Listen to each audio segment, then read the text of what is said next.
आपके साथ मैं हूं शुभांकर मिश्रा और अब बात करेंगे ब्रेकिंग न्यूज में बड़ी खबर को लेकर। अडानी मामले पर देश भर में कांग्रेस का प्रदर्शन जारी है। कांग्रेस पार्टी एलआईसी और एसबीआई दफ्तरों के बाहर फिलहाल प्रदर्शन कर रही है। देश भर में विरोध प्रदर्शन की तमाम तस्वीरें जो हैं वो निकल कर आ रही हैं और कांग्रेस की तरफ से आज देश भर में ये विरोध प्रदर्शन किया जा रहा है। अडानी मामले को लेकर यह पूरा विरोध प्रदर्शन है। एलआईसी और एसबीआई के दफ्तरों के बाहर विरोध प्रदर्शन जो है वो देखने को मिल रहा है। एक तरफ संसद में हंगामा, दूसरी तरफ सड़क पर प्रदर्शन और संसद से सड़क तक कांग्रेस की तरफ से ये कोशिश की जा रही है कि अडानी मसले पर सरकार को घेरा जाए, जवाब लिया जाए। और इसी के मद्देनजर आज दिल्ली, मुंबई, चेन्नई, हैदराबाद में बड़े पैमाने पर प्रदर्शन किया जा रहा है। तो देश के कई शहरों से आई प्रदर्शन की तस्वीरें, ये तमाम तस्वीरें हम आपको दिखा रहे हैं। अलग अलग तस्वीरें जो हैं वो निकलकर सामने आई हैं। संसद के बाहर की तस्वीरें हैं। गांधी प्रतिमा की बात की जाए, संसद भवन में 16 राजनीतिक दल हैं जिन्होंने एक साथ प्रदर्शन किया है। और इधर अडानी मसले पर देश भर में कांग्रेस का विरोध प्रदर्शन है, जहां पर देखिए किस तरह से बैरिकेड लगाया गया है। हंगामा, हल्ला जो है वो सब यहां देखने को मिला है। बैरिकेड्स को धक्का दिया जा रहा है। पुलिस प्रशासन जो है वो भी मुस्तैद है। सड़क से लेकर संसद तक विरोध प्रदर्शन जो है वो तेज हो गया है और यहां पर धक्का मुक्की की तस्वीरें जो हैं वो देखने को मिल रही हैं। पुलिस प्रशासन और कांग्रेस पार्टी के कार्यकर्ताओं के बीच में झड़प, धक्का मुक्की की तस्वीरें जो हैं वो इस वक्त हम आपको आज तक पर दिखा रहे हैं।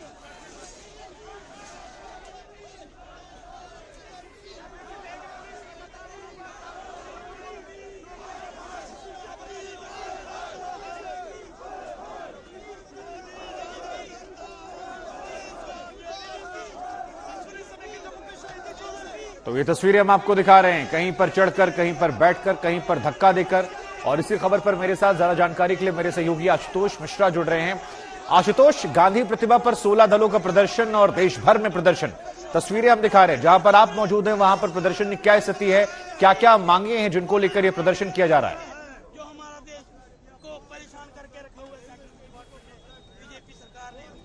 जेपीसी की जो बात है वो जेपीसी जांच के लिए सरकार तैयार हो, लेकिन सड़कों पर, संसद के बाहर जो प्रदर्शन आप देख रहे हैं ये जंतर मंतर की है। यूथ कांग्रेस के कार्यकर्ता हैं।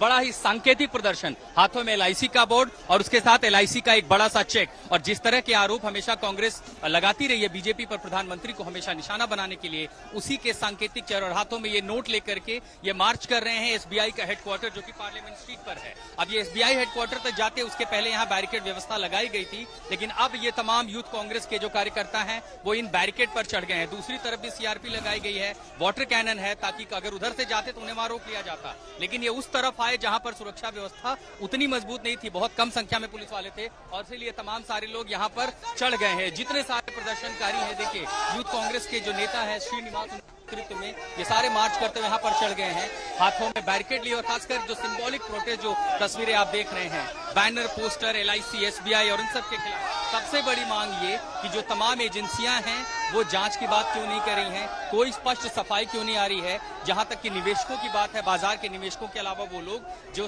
जिनका पैसा एसबीआई और एलआईसी में लगा है, अगर किसी तरह का अप्रहेंशन है, किसी तरह के स्पष्टीकरण की जरूरत है तो सरकार और तमाम एजेंसियां, तमाम रेगुलेटर सामने क्यों नहीं आते। और इसी के लिए आप ये समझिए कि विपक्ष को सबसे बड़ा हथियार मिला है और ये बिल्कुल एक डेजा वू जिसे अंग्रेजी में कहते हैं तस्वीर कहलाती है। अगर आपको याद हो 2G स्कैम के समय सरकार पर दबाव था, यही विपक्ष था, जेपीसी की मांग करता था, सड़कों पर हंगामा होता था। और आज वैसी ही तस्वीरें आप प्रदर्शन की देख रहे हैं दिल्ली की राजधानी, देश की राजधानी नई दिल्ली में। यहाँ पर ये तमाम सारे लोग जो हैं वो बैरिकेड पर खड़े हो गए हैं। शुभांकर, ठीक है आशुतोष, आप बने रहिए हमारे साथ। सुशांत मेहरा हमारे साथ एक और सहयोगी वो भी जुड़ रहे हैं। सुशांत, जहां पर आप हैं वहां पर प्रदर्शन की क्या तस्वीरें हैं, क्या हालात हैं, जरा तस्वीरें दिखाइए और क्या बातें निकल कर आ रही हैं प्रदर्शनकारियों की तरफ से? देखिए, मैं आपको तस्वीरें दिखाना चाहूंगा। पुरानी दिल्ली का चांदनी चौक, ऐतिहासिक चांदनी चौक बैंक है। यहाँ पर आप देखिए कि किस तरीके से कांग्रेस के जो वर्कर्स हैं वो लगातार यहाँ पर नारेबाजी जो है वो करते हुए नजर आ रहे हैं। हाथों में तख्तियां इनके हाथ में है। किस तरीके से एलआईसी और एसबीआई के निवेशकों का जो पैसा है वो लगा हुआ है। हमारे साथ कांग्रेस के कई लीडर यहाँ पर मौजूद है, अलका लांबा यहाँ पर मौजूद है। प्रदर्शन लगातार आप लोगों का चल रहा है, क्या मांग आपकी? देखिए, मांग यही है कि लोकतंत्र में चुनी हुई सरकार है, विपक्ष है, संसद सत्र चल रहा है। हम चाहते हैं कि प्रधानमंत्री जी आए, अमेरिकन एक रिपोर्ट हिंडनबर्ग ने बहुत बड़े खुलासे किए हैं और उस खुलासे के बाद असर ये हुआ है कि जो अडानी विश्व का नंबर 1 का आदमी था वो 10 दिन में 20वें नंबर पे लुढ़क गया। उसके शेयर, उसका पैसा डूब गया। वो उसका पैसा नहीं है, या आप और हम सब जानते हैं, ये हमारे बैंकों का, जहां पर जनता के गरीब मजदूर की मेहनत कमाई का पैसा है, वो आपने अडानी को कर्ज के लिए दिया। अडानी ने उसी हमारे पैसे से हमारी पोर्ट, हमारी बंदरगाह, हमारी एयरपोर्ट, हमारी पावर प्लांट खरीद लिए और उसके शेयर्स को हवा में इतना बताया कि लोगों ने इन्वेस्ट किया और उसके बाद वो सब पता लगा हवा का गुब्बारा था और वो डूबने शुरू हुए, लाखों करोड़ों का नुकसान होना शुरू हुआ है। अब हमारी मांग है कि संसद के सत्र में प्रधानमंत्री जी आइए। पूरा देश में हाहाकार है, आर्थिक आतंकवाद के साए में हम जी रहे हैं, क्योंकि आप ही के, जिनको आप भाई मेहुल चोकसी बताते थे, भाई नीरव मोदी, नीरज मोदी भाग गए देश छोड़ के। आज भी आपने अडानी का पासपोर्ट जब्त नहीं किया, पोर्ट उसके नाम, एयरपोर्ट उसके नाम। तो हमारी मांग है सुप्रीम कोर्ट के न्यायाधीश के अधीन जांच कराइए। कि बीजेपी कह रही है कि संसद में चर्चा करना नहीं चाहती बजट को लेकर के, इसलिए ये हंगामा।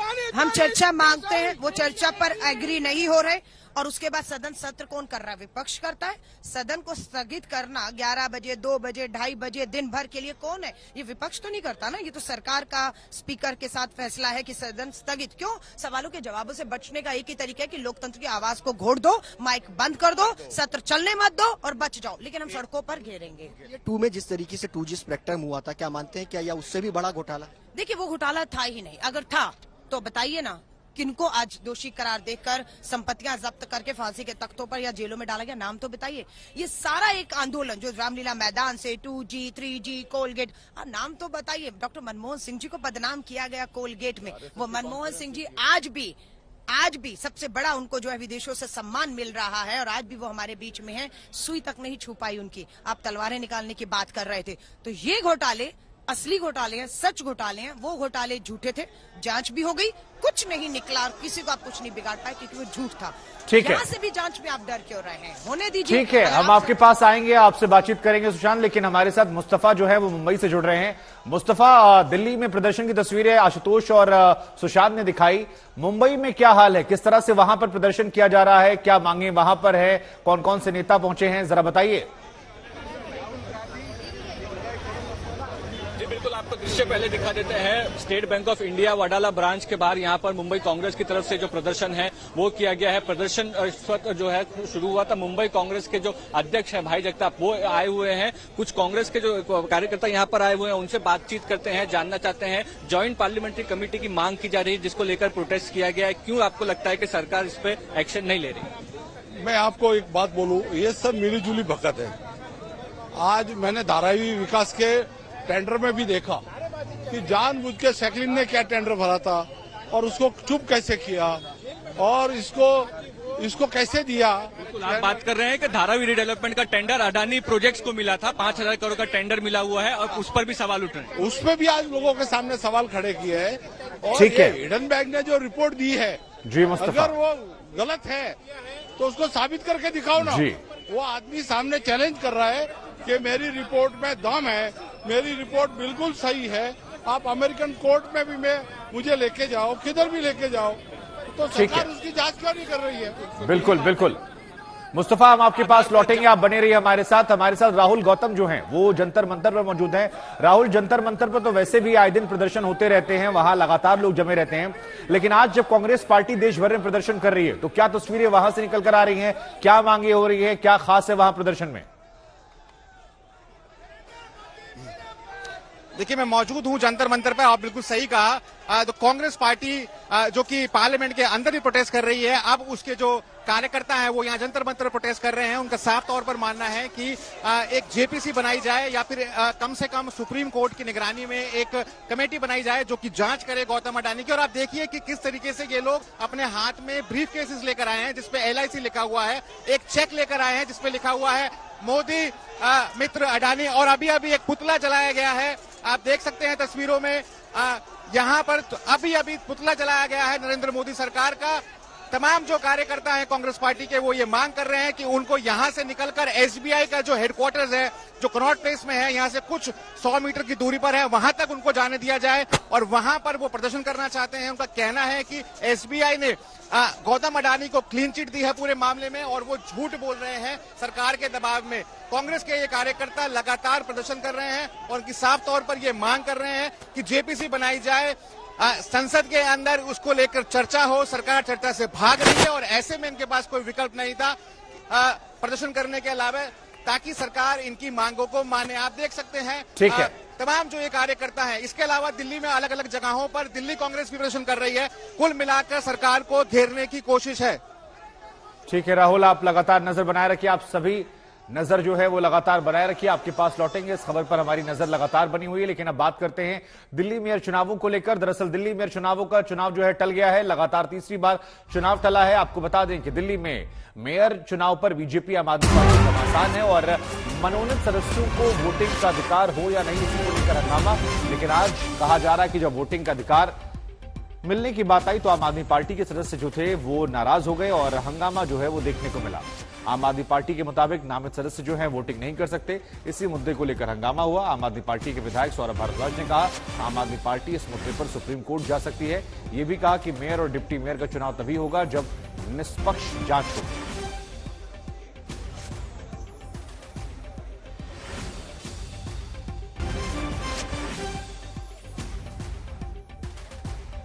तो आपको बता दें कि जिस दिन से एमसीडी के रिजल्ट्स आए हैं उस दिन से ही दावा दोनों पार्टियों की तरफ से कि मेयर हम बनाएंगे। और अब सवाल यह है कि क्या यह मामला कोर्ट में पहुंच जाएगा, क्योंकि तीसरा मौका था जब वोटिंग होनी थी और वोटिंग नहीं हो पाई। शैली ओबरॉय वहां आम आदमी पार्टी से मेयर उम्मीदवार हैं, आले मोहम्मद आम आदमी पार्टी से डिप्टी मेयर के उम्मीदवार हैं, वहीं रेखा गुप्ता बीजेपी से मेयर की उम्मीदवार शैली ओबरॉय के सामने बनाई गई हैं। और आज भी मेयर में चुनाव जो हैं वो नहीं हो पाए। दिल्ली एमसीडी मेयर चुनावों को लेकर यह बड़ी खबर फिलहाल, और बड़ी खबर यह कि नहीं हो पाए चुनाव आज भी एक बार फिर। पंकज जैन हमारे सहयोगी इस वक्त इस खबर पर ज्यादा जानकारी के लिए जुड़ रहे हैं। पंकज, आप और बीजेपी के हंगामे के चलते तीसरी बार आज वोटिंग रद्द की खबर आ रही है। आज क्या खास रहा, क्यों टल गया तीसरी बार एमसीडी मेयर चुनाव?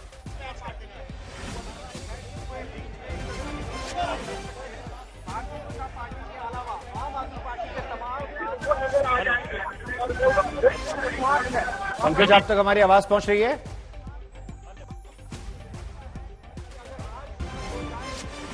चलिए कोशिश करेंगे पंकज से संपर्क साधने की। लेकिन फिलहाल जो बड़ी खबर है वो ये कि एक बार फिर हंगामा देखने को मिला। तस्वीरें हम आपको दिखा रहे हैं कैसे नारेबाजी हुई है। आम आदमी पार्टी और बीजेपी का हंगामा, नारेबाजी जो है वो यहां देखने को मिली है। तस्वीरें इस वक्त आपकी टीवी स्क्रीन पर। तीसरी बार एमसीडी का चुनाव जो है मेयर का वो टल गया है। तो फिलहाल ये तस्वीरें आपको दिखा रहे हैं। आज भी नहीं हो सका एमसीडी मेयर चुनाव और इसी के चलते ये तस्वीरें यहां पर निकल कर आई हैं। जबरदस्त हंगामा। इसी खबर पर ज्यादा जानकारी अमित भारद्वाज दे रहे हैं। अमित भारद्वाज, एमसीडी सदन की अगली कार्रवाई, जो आज की कार्रवाई है वो स्थगित हुई है। अगली तारीख को कहा जा रहा है वोटिंग होगी, लेकिन क्या वजह रही आज तीसरी बार जो ये वोटिंग रद्द हो गई?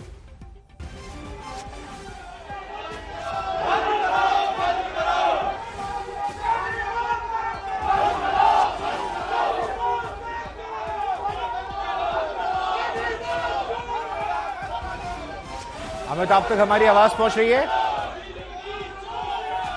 जबरदस्त हंगामा इस वक्त सिविक सेंटर पे देखने को मिल रहा है। एमसीडी का चुनाव स्थगित हो गया, मेयर का चुनाव स्थगित हुआ, नारेबाजी चल रही है, विरोध घेराव हो रहा है सांसदों का। देखिए, पूरी तरीके से बेईमानी पे भारतीय जनता पार्टी उतर आई है।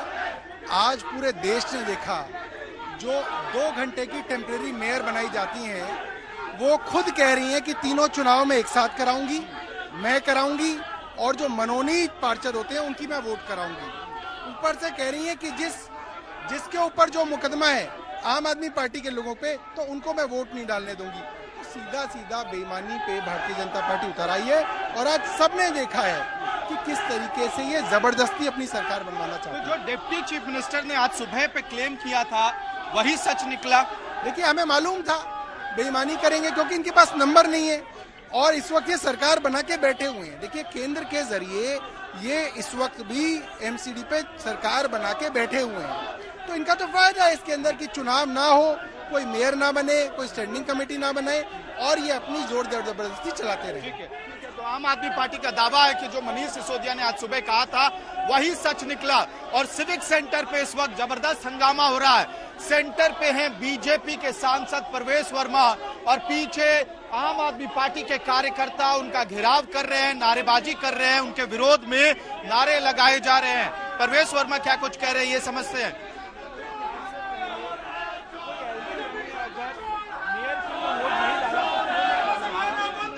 क्योंकि मेयर का इलेक्शन हमेशा चुनाव के सबसे पहले होता है और जो एल्डरमैन होता है वो हमेशा हाउस के बीच में चुना जाते थे। एल्डरमैन 1 साल 6 महीने के बाद में चुने जाते थे, उससे पहले हमेशा मेयर का इलेक्शन हो जाता था। मगर इस बार क्योंकि एल्डरमैन भी इलेक्शन के तुरंत बाद को चुन लिए। ब्रेक के बाद एक बार फिर आपका स्वागत है। मैं हूं शुभांकर और आपको सीधे बेंगलुरु लेकर चलते हैं, जहां प्रधानमंत्री मोदी इंडिया एनर्जी वीक का उद्घाटन के बाद संबोधन कर रहे हैं। नेशनल ग्रीन हाइड्रोजन मिशन 21वीं सदी के भारत को नई दिशा देगा। इस दशक के अंत तक हम 5 MMTPA ग्रीन हाइड्रोजन के प्रोडक्शन का लक्ष्य लेकर चल रहे हैं। इसमें भी 8 लाख करोड़ रुपए से अधिक के इन्वेस्टमेंट की संभावनाएं हैं। भारत अगले 5 वर्षों में ग्रे हाइड्रोजन को रिप्लेस करते हुए ग्रीन हाइड्रोजन का हिस्सा 25% तक बढ़ाएगा। ये भी आपके लिए बहुत बड़ा अवसर होगा। फ्रेंड्स, एक और महत्वपूर्ण विषय ईवीएस की बैटरी कॉस्ट का भी है। आज इलेक्ट्रिक व्हीकल में बैटरी की कॉस्ट 40 से 50% तक होती है। इसलिए इस दिशा में हमने 50 गीगावाट आवर्स की एडवांस केमिस्ट्री सेल बनाने के लिए 18,000 करोड़ रुपए से ज्यादा की पीएलआई स्कीम शुरू की है। देश में बैटरी मैन्युफैक्चरिंग फैसिलिटी स्थापित करने के लिए एक अच्छा अवसर है। फ्रेंड्स, भारत में बन रही निवेश की इन संभावनाओं को हमने 1 सप्ताह पहले आए बजट में और मजबूत किया है। बजट में renewable energy, energy efficiency, sustainable transportation और ग्रीन टेक्नोलॉजीज को और एनकरेज किया गया है। इसमें 35,000 करोड़ रुपए प्रायोरिटी कैपिटल इन्वेस्टमेंट के लिए रखे गए हैं, ताकि एनर्जी ट्रांजिशन और नेट जीरो ऑब्जेक्टिव्स को बल मिले। बजट में हमने कैपिटल एक्सपेंडिचर के लिए 10 लाख करोड़ रुपए का भी प्रावधान किया है। इससे भी ग्रीन हाइड्रोजन से लेकर सोलार और रोड जैसे हर तरह के इंफ्रास्ट्रक्चर को गति मिलेगी। साथियों, 2014 के बाद से ग्रीन एनर्जी को लेकर भारत का कमिटमेंट और भारत के प्रयास पूरी दुनिया को देख रहे हैं। बीते 9 वर्षों में भारत में रिन्यूएबल एनर्जी कैपेसिटी करीब 70 गीगावाट से बढ़कर करीब 170 गीगावाट हो चुकी है। इसमें भी सोलर पावर कैपेसिटी 20 टाइम्स से ज्यादा बढ़ी है। आज भारत विंड पावर कैपेसिटी के मामले में दुनिया में चौथे नंबर पर है। बांग्लादेश में भी अब पाकिस्तान जैसे हालात होते रहे हैं और बांग्लादेश में एक बार फिर इस्लामिक कट्टरपंथियों ने हिंदू मंदिरों पर हमला करके 14 मूर्तियों को तोड़ दिया। 2023 में इस्लामिक कट्टरपंथियों की ओर से हिंदू मंदिरों पर हमले की यह पहली बड़ी घटना है और इससे पहले पिछले साल दुर्गा पूजा में बांग्लादेश में 3 दर्जन से अधिक दुर्गा पंडालों पर संगठित रूप से एक बड़ा हमला हुआ था। ढाका के ठाकुर गांव में सुबह सुबह सैकड़ों लोगों की भीड़ इकट्ठा हुई थी। लोगों के अंदर डर, गुस्से और विरोध के हालात को देखते हुए बड़ी संख्या में पुलिस बुला ली गई थी, क्योंकि ठाकुर गांव के बलियादांगी इलाके में साजिशन एक साथ 12 से 14 हिंदू मंदिरों और मूर्तियों पर इस्लामिक कट्टरपंथियों का हमला हुआ था। किसी मूर्ति को पूरी तरह विध्वंस कर दिया गया था, कुछ मूर्तियों के सिर तोड़ दिए गए थे, कुछ मूर्तियों को टुकड़े टुकड़े कर दिया गया था, कुछ मूर्तियां औंधे मुंह पलट दी गई थी और कुछ मूर्तियों को तालाब में डुबोने की भी कोशिश की गई। घटना शनिवार की देर रात और रविवार की सुबह की बताई जा रही है। जैसे ही इलाके के लोगों को मंदिरों पर हमले का पता चला, बड़ी संख्या में लोग जमा हो गए। किसी तरह की अनहोनी को रोकने के लिए मौके पर पुलिस भी पहुंच गई। আমাদের আমরা যে প্রতিমাকে বিশ্বাস করে, আমরা যে ধর্মের অনুসারী, আমাদের প্রতিমার উপরে আঘাত করা হয়েছে, এটা আমাদের জন্য খুবই কষ্টের এবং আমরা চাচ্ছি যারা প্রশাসনের উচ্চ মহলে রয়েছেন, যারা রাজনৈতিক নেতৃবৃন্দ রয়েছেন, তারা যেন এটা সুষ্ঠু বিচার করে।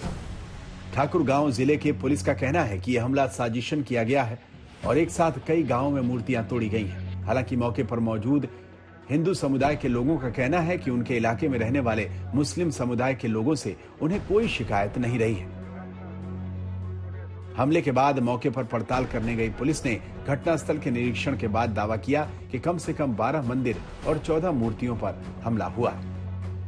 বাংলাদেশে বর্তমানে যে সুস্থ এবং স্বাভাবিক পরিস্থিতি, শান্তিপূর্ণ পরিস্থিতি বিরাজ করছে, সেটাকে প্রশ্নবিদ্ধ করবার জন্য এটি পরিকল্পিত পদক্ষেপ গ্রহণ করা হয়েছে। তো তারা অবশ্যই এমন কোনো ব্যক্তি না যেটিকে নিয়ে আপনারা আশঙ্কিত হওয়ার দরকার আছে। আমি মনে করি তারা অবশ্যই আইনের আওতায় আসবে, তাদেরকে অবশ্যই আমরা বের করতে।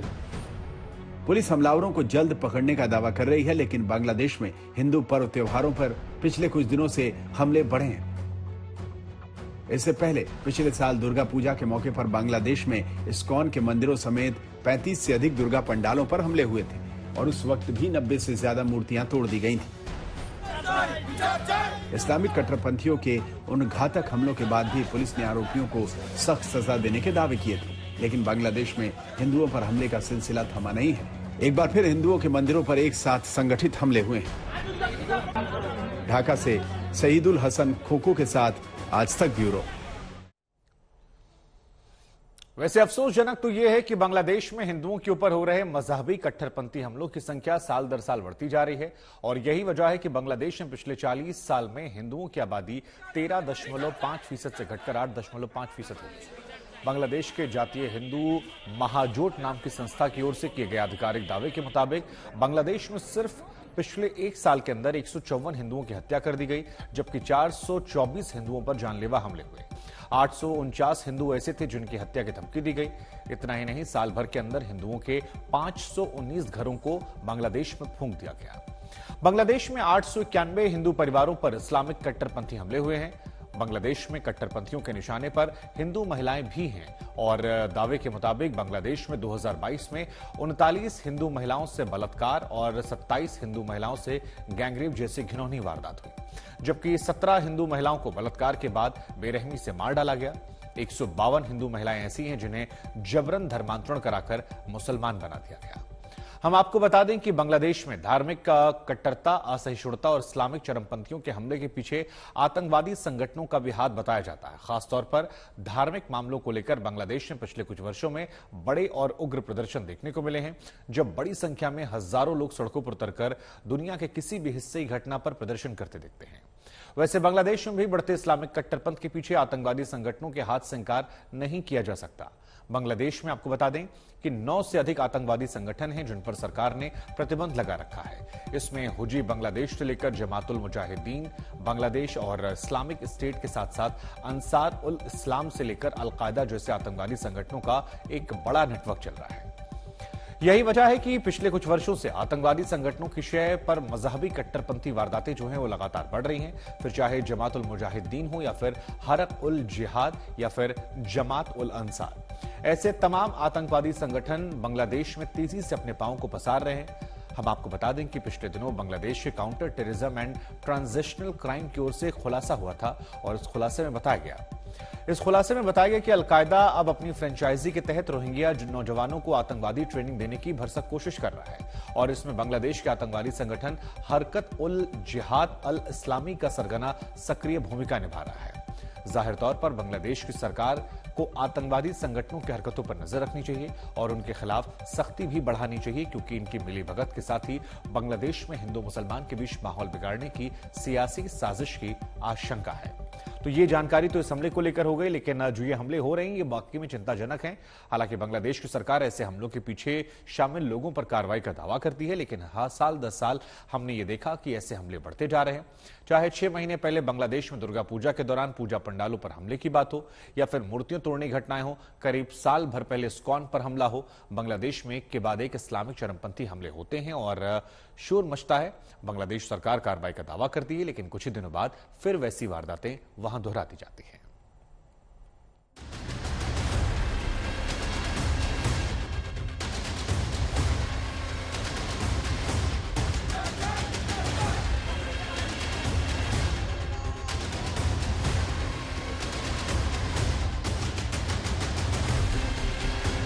हिंदुओं की बस्तियों को घेर कर फूंक डालने की यह भयानक वारदात ज्यादा पुरानी नहीं है। बांग्लादेश के रंगपुर में हिंदू बस्ती को घेर कर एक साथ 20 से 25 हिंदू घरों में आग लगा दी गई थी। रात में हुए अचानक हमले में हिंदू परिवारों के लोग जान बचाकर भागने की कोशिश करते रहे।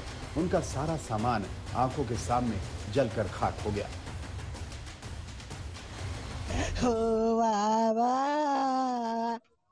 কিছুই নাই বাবা, করি খাওয়ার মতো কোনো বুদ্ধি নাই বাবা, শ্যাঙ্করি থলে ঘরে যেমন বাঁচাবো বাবা রে। हमले की वारदात के बारे में जब पीड़ित बताने लगे तो पता चला कि इस्लामिक कट्टरपंथियों का यह हमला किसी सुनियोजित और संगठित तौर पर किया गया था। কোনো একটা গাড়ি আসলো, তখন কই রকম রুগীর গাড়ি মনে করছি, তো তার পাশে মেলাগুলো গাড়ি এলো, কিন্তু তো তখন চোখে আছে এটা কোন কি সমাচার হয়, এতগুলো গাড়ি আসতেছে। আসার পর এখানে তখন হামলা দিয়ে লোকজন যাচ্ছে। बांग्लादेश में पिछले साल के 14 से 17 अक्टूबर के आसपास हिंदुओं के ऊपर ऐसे मजहबी कट्टरपंथी हमले एक जगह नहीं बल्कि कई इलाकों में हुए। कुमिल्ला से लेकर ढाका तक और फेनी, किशोरगंज से लेकर चांदपुर, रंगपुर तक। बांग्लादेश में दुर्गा पूजा के दौरान हमले पर हमले हुए। इससे पहले जब नोआखाली के इस्कॉन मंदिर पर मजहबी कट्टरपंथियों ने हमले किए थे तो दहशत के मारे हिंदू परिवारों में हड़कंप मच गया था।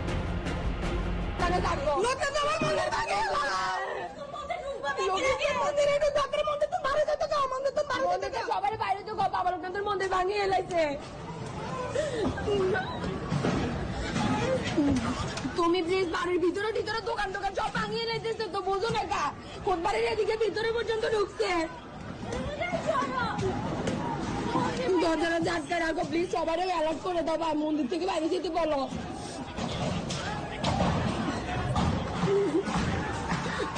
ছেলেটির উপর কদম পড়ে না তোমার।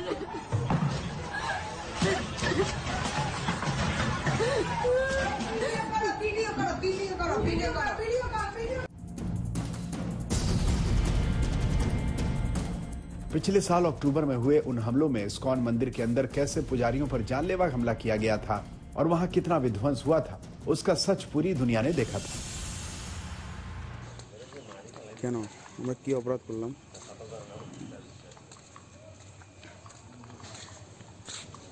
তিনটা বাইক আমাদের সব কিছু করে দেওয়া হয়েছে। আমাদের সত্যি এটা লজ্জাজনক। এমন একটা বিষয় আমাদের সত্যি এটা খুবই লজ্জাজনক। ফেসবুকে কোনো পোস্ট দিবা না, এগুলো নিয়ে কেন এরকমটা হলো? সব কিছু এই যে আমাদের খাবারের যে স্টল বা আমাদের জায়গা বলে বেকারি सबগুলো। बांग्लादेश में इस्कॉन मंदिर पर यह पहला हमला नहीं था। इससे पहले मार्च में भी होली के मौके पर इस्कॉन मंदिर पर मजहबी कट्टरपंथियों के हमले हुए थे, जिसमें 200 से अधिक संख्या में हमलावरों ने मंदिर में घुसकर मारपीट और तोड़फोड़ की थी।